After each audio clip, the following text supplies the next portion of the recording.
Personnellement, je suis fatiguée d'aller sur les réseaux sociaux et qu'un tiers des publications parlent de productivité, de business, de développement personnel. Tout est prétexte à faire de nous des machines de guerre dont chacune des minutes est optimisée pour ne jamais rien faire. J'ai particulièrement envie de parler de la manière dont ça impacte nos amitiés.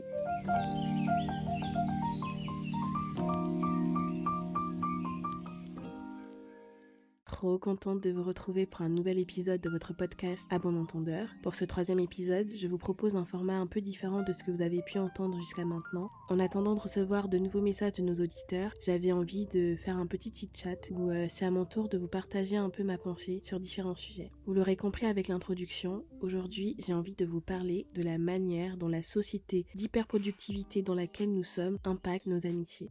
Tout part d'une discussion avec l'une de mes copines. Je lui ai raconté que j'avais fait la connaissance d'une nouvelle personne et que le feeling était super bien passé parce qu'en plus de ça, on a le même domaine d'expertise professionnelle, donc on a pu parler un peu business tout en faisant connaissance. Et la réaction de cette proche, c'était « C'est super, c'est le genre d'amis qu'il faut avoir dans ta vie, pas ceux qui ne t'apportent rien ». Donc moi, un peu surprise par la remarque, je lui demande de développer sa pensée et elle dit qu'à un certain âge, on ne peut plus avoir des amitiés où on ne fait que discuter et qui derrière ne nous servent à rien, dans le sens où elle ne nous apporte rien de matériel. Ça m'a vraiment interpellée parce que ce n'est pas du tout ma vision de l'amitié, mais c'est un concept que j'ai déjà entendu plusieurs fois de la bouche de personnes que je connais, ou même d'inconnus sur les réseaux sociaux. Donc en fait, maintenant, tout est business. Quand tu as un hobby, une passion, un talent et que tu en parles, on va directement te suggérer d'en faire un business. Tu aimes chanter? Très bien, deviens chanteuse, fais The Voice. Tu sais dessiner? Tu aimes ça? Deviens illustrateur. Tu confectionnes des vêtements en crochet ou des bijoux? Fais une boutique sur Etsy. Alors, je ne dis pas que ça part toujours d'une mauvaise intention, mais on ne se rend pas compte à quel point le capitalisme est ancré dans nos modes de vie et la hustle culture en est une preuve et une conséquence directe. Et donc, vous voulez me dire que mes amis doivent aussi me rapporter des sous? Non, ça va beaucoup trop loin et je suis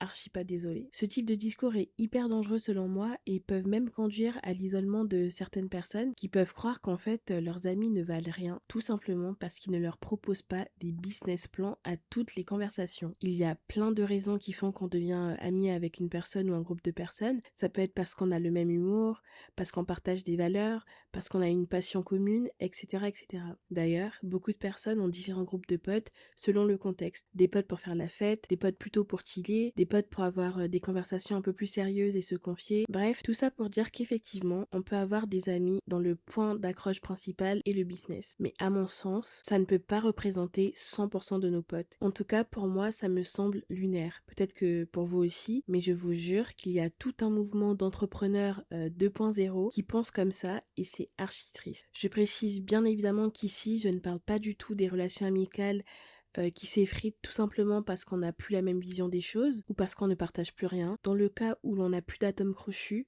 de sujets de conversation ou même de plaisir à être ensemble, alors effectivement, on peut dire que c'est une amitié qui n'apporte rien. Bref, 2 messages à retenir de tout ça. Le premier, aime tes amis pour ce qu'ils sont et pour comment ils te font te sentir. Le deuxième, ne laisse pas le capitalisme prendre de la place dans tes amitiés et dans ta vie en général. F*** le capitalisme, tout est de la faute du capitalisme.